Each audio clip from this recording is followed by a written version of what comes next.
Everyone, কেমন আছো তোমরা সবাই? আশা করছি সবাই খুব ভালো আছো।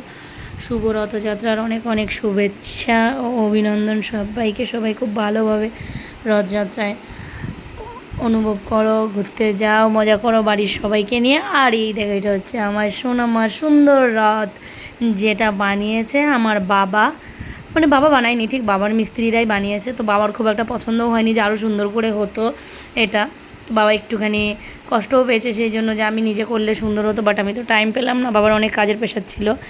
আর এটার যে পুরো সাজানো ডেকোরেশনটা, সেটা পুরোটা আমি নিজের হাতে করেছি কালকে রাত 1:30 অবধি বসে বসে। কারণ এটা কোন কালারটা যাবে, এর সাথে কোনটা যাবে না, সেটা মিক্স করে করে দিতে দিতে তারপরে ফুল টুলগুলো লাগানো, যেগুলো হয় সব কিছু আমি সুন্দর করে নিজে করার চেষ্টা করেছি। তো তোমরা আমাকে জানিও তো এটা কেমন লেগেছে তোমাদের ডেকোরেশনটা। হ্যাঁ, রথটা তো অবশ্যই খুব সুন্দর, আমার খুব পছন্দ হয়েছে।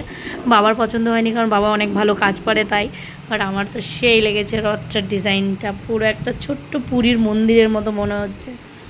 পুরীর ঠিক মন্দিরের চূড়াটা যেরকম ওরকম ঠিক লাগছে, আমার খুব খুব ভালো লেগেছে। এবং এটা দেখো, আমি ভেতরটাতেও খুব সুন্দরভাবে ডেকোরেট করে দিয়েছি। এই দেখো, আর এই ফুলগুলো লাগিয়ে দিয়েছি।